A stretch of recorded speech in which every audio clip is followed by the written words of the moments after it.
صحابیہ بلکہ امہات المومنین میں سے ام سلمہ رضی اللہ تعالیٰ عنہ.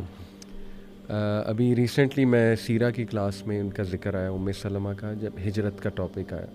ام سلمہ کے شوہر تھے ابو سلمہ، اور ان کے ایک ہی بیٹے تھے. ان کے بیٹے کی عمر 2.5-3 سال تھی. تو یہ دونوں نے ماشاءاللہ ہجرت حبشہ بھی کی، اور جب مدینہ ہجرت فرما رہے تھے رسول اللہ صلی اللہ علیہ وسلم، جب حکم آیا تو یہ اور ان کے ہسبینڈ اور ان کا بیٹا جو ہے وہ ہجرت کے لیے نکلے. تو ہوا ایسے کہ قریش مکہ والے آ گئے اور انہوں نے کہا کہ ابو سلمہ تم تو جاؤ، تم قریشی نہیں ہو، ہمیں تم سے کوئی سروکار نہیں، لیکن یہ جو عورت ہے نا یہ قریش کی ہے، یہ اور اس کا بیٹا یہیں رہیں گے. تو انہوں نے دھمکا کے، مطلب ظاہر ہے کہ ان کے پاس وہ ویپنز وغیرہ تھے، انہوں نے دونوں کو جدا کر دیا، ہسبینڈ وائف کو. اب آپ سوچیں کہ کتنا بڑا ٹرائل تھا یہ ام سلمہ کے لیے کہ ان کا شوہر ان سے جدا ہو جاتا ہے، بیٹا ان کے پاس ہے، اور شوہر پھر ظاہر ہے ہجرت کر جاتے ہیں. اس کے بعد ان کے جو شوہر کے قبیلے والے ہیں وہ آ جاتے ہیں، اور وہ آ کے لڑتے ہیں قریش مکہ سے اور کہتے ہیں کہ جی یہ ہماری اولاد ہے، اس کو ہم لیں گے، عورت تم رکھو، عورت سے ہمیں کوئی سروکار نہیں، لیکن یہ بچہ ہماری اولاد ہے.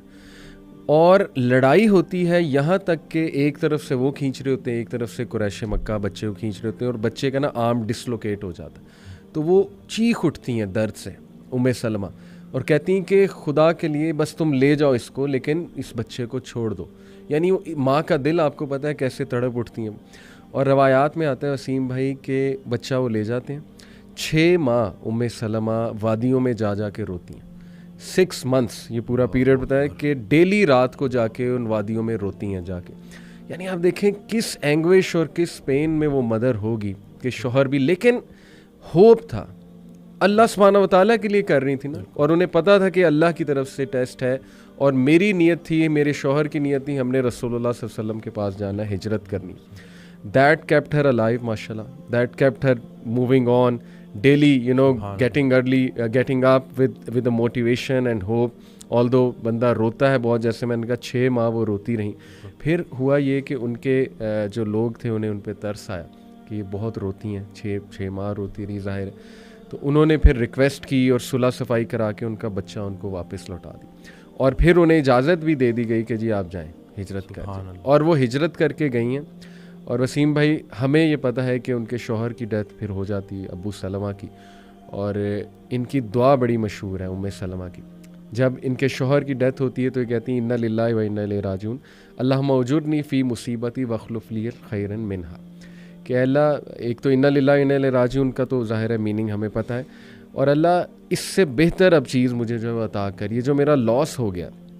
تو ام سلمہ کہتی ہیں کہ مجھے لگتا تھا کہ ابو سلمہ سے اچھا ہسبینڈ مجھے نہیں مل سکتا. اوبویسلی بہت ان کا ایک گہرا تعلق تھا آپس میں. اور پھر اللہ سبحانہ و تعالیٰ نے ان کی شادی رسول اللہ صلی اللہ علیہ وسلم، یعنی it all lead to where. آپ دیکھیں کہ شی از دی امہات، فرام دی امہات المومنین، جنت میں ماشاءاللہ one of the chiefs of women, عورتوں کی سردار بھی ظاہر ہے تمام امہات المومنین. تو دیکھیں ایک ٹائم پہ she was crying daily and she didn't know کہ کیا ہوگا، فیوچر کیا ہے، لیکن اللہ پہ چھوڑ دیا کہ اللہ بس اب تو سنبھال لے. اور اس کے بعد دیکھیں ویئر اٹ اینڈڈ، رسول اللہ صلی اللہ علیہ وسلم کی جاب. سبحان اللہ. اصل میں دین جو ہے نا اس کو شوق بنانا تھا، اور زندگی ضرورت تھی. ہم نے زندگی کو شوق بنا لیا اور دین کو ضرورت. اور یہ جو شوق ہے نا اس کے اوپر جو رسول اللہ صلی اللہ علیہ وسلم نے حضرت ابوبکر صدیق رضی اللہ تعالیٰ عنہ سے پوچھا کہ گھر میں کیا چھوڑ کے آئے ہو، تو انہوں نے کہا کہ اللہ اور اللہ کے رسول کا نام ہی ان کے لیے کافی ہے. وہ ایک شعر ہے نا کہ پروانے کو چراغ ہے، بلبل کو پھول بس، صدیق کے لیے ہے خدا کا رسول بس. تو ہم اگر یہ دیکھیں نا کہ یہ جو ایثار کا جذبہ ہے، یہ جو قربانی کا جذبہ ہے جی. حضرت ایک آڈیو میں کہتے ہیں کہ جو یہ دماغ ہے نا یہ دنیا ہے، یہ کچھ حاصل کرنا چاہتا ہے.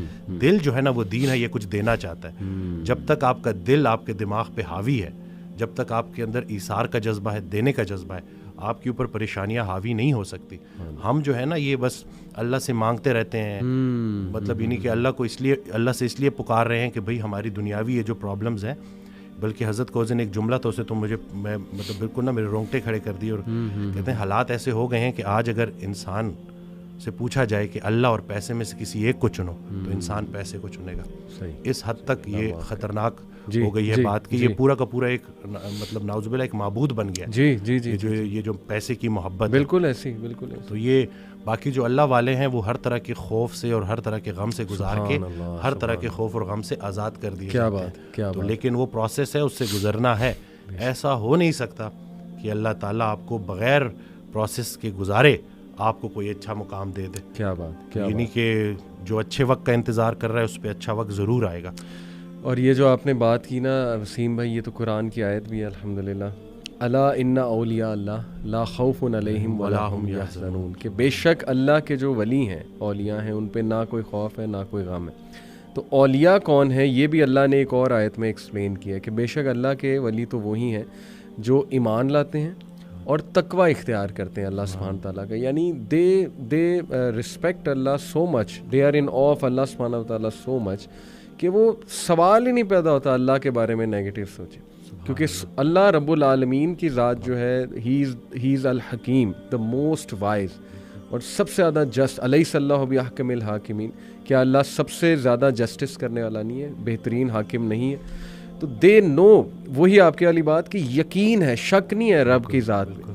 جو بھی ہو رہا ہے ہماری لائفز میں, دیکھیں وہ لوگ بجائے کہ اللہ کو قصوروار ٹھہرانے کے, کیونکہ آپ کو پتہ ہے نا کہ سب سے پہلے تو یہ بلیم گیم کرنے والا اور نا امید ہونے والا ابلیس ہے. بالکل. اس نے اللہ کو رائٹ دین کہہ دیا تھا کہ چونکہ آپ نے مجھے گمراہ کیا اس لیے میں اب ان کو نہیں چھوڑوں. تو وہ بٹر بن گیا, ریونجفل بن گیا, اور اس کا حسد بڑھتا جا رہا ہے, اس کی نفرت بڑھتی جا رہی ہے. تو اللہ نے اس کی اگزامپل کوٹ کی کہ چونکہ وہ اپنے رب کی رحمت سے ہی مایوس ہو گیا. بالکل. تو that's why he is called ابلیس, کیونکہ وہ بالکل ہی نا امید ہے. تو یہ بات آ جا کے وسیم بھائی پھر یقین کی ہی ہے کہ اللہ سبحانہ و تعالیٰ جو ہے نا وہ میرا برا نہیں چاہ سکتا.